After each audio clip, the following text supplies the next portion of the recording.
Good morning. Being out this early, you can see little water droplets that have yet to be dissipated by the sun. It's just so dreamy out here, so come along with me. Our second leaf from the red dwarf banana tree has opened. Now, you may have noticed this earlier, but this back here is an orange tree, and my boyfriend just planted it yesterday.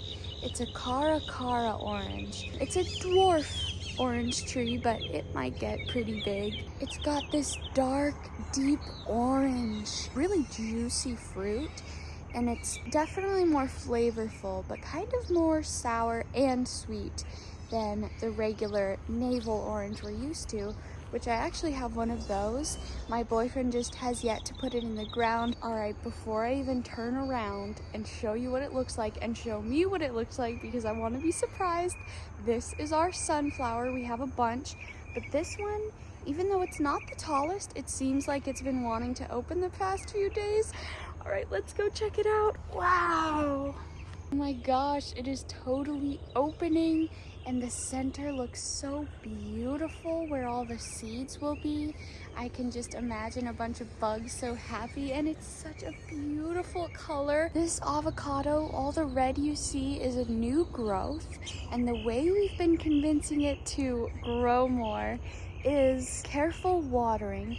So you want to water it when the first 2 inches are dry. We dug, well, I say we, my boyfriend dug quite a big hole and filled a lot of it in with compost, and then some of the native soil and some topsoil too, which really sets your tree up for some good growth. Now, I mentioned this sunflower is not the tallest sunflower, but it's bloomed first, which is surely interesting.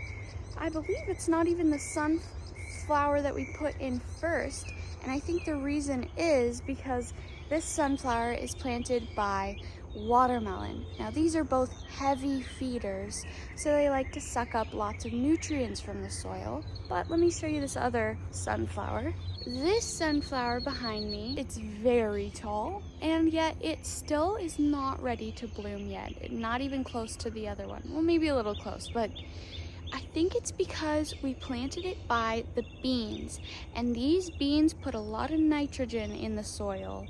And so I think this has been soaking it up, and nitrogen really grows everything green you see on a plant, and phosphorus helps finish it off. So we have kind of a lack of phosphorus. So I think that's why this guy is so tall and has yet to bloom. But we'll give him time. I think he will. Yesterday, I finally got to plant our basil from inside the nursery to outside in the garden bed, and this morning it's still doing just wonderful, which I'm so happy about. Now, with basil and a lot of plants, you can look up which ones you can and which ones you can't. You can plant it as deep, you can bury the stem and plant it as deep as the first seed leaves have appeared. That helps them root more so up what used to be the stem and is now becoming root system. Now, I placed the basil by tomatoes to hopefully protect them. They pair well together in the garden and out of the garden.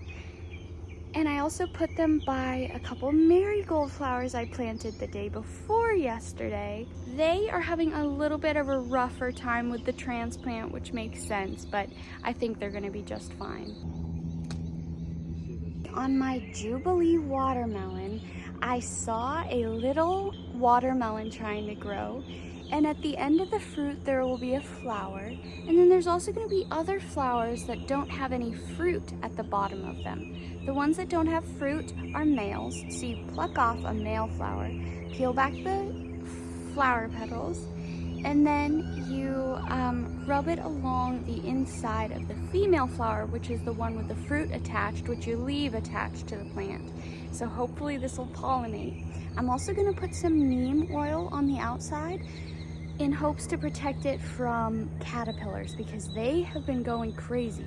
They'll burrow into my little baby watermelons and eat them completely before they even get a chance to grow bigger than like this. Something else I just noticed is there's this yellow liquid kind of on the sunflower plants. I mean, they are yellow, so I'm wondering if that's what that is, or maybe it's secretions from drawing out toxins from the ground, in which case I should not touch it. If anyone knows, just let me know, because I'm so curious. Sadly, a couple of our squash plants have to be ripped out because squash borers got to them, which are a type of moth, and they get inside of your zucchini plant and just mess everything up for you. They'll eat it from the inside out and lay their little disgusting babies in there. So we're gonna rip it out and try again. You know, May and kind of in the June time too, it's really harsh for pests down here, and possibly where you live too. So to help combat that, we put neem on the pods of things we're planning to eat if we're feeling on top of it. And then we also neem bath the roots, like a root drench, with neem oil, which is natural. It comes from the, oh my God, there's mosquitoes. Oh hell no. It comes from a tree, a neem tree. Let's try to run away from this mosquito. I feel like it's tailing me. And it's just a natural bug repellent, and it will mess up any larvae as well. My boyfriend also planted this pomegranate tree yesterday, and this is our little tropical cherry tree. It's a Barbados cherry tree, and it's blooming again. I'm so excited, and hopefully we get a few actual cherries. I've seen some bees around here pollinating it up, so I'm hopeful.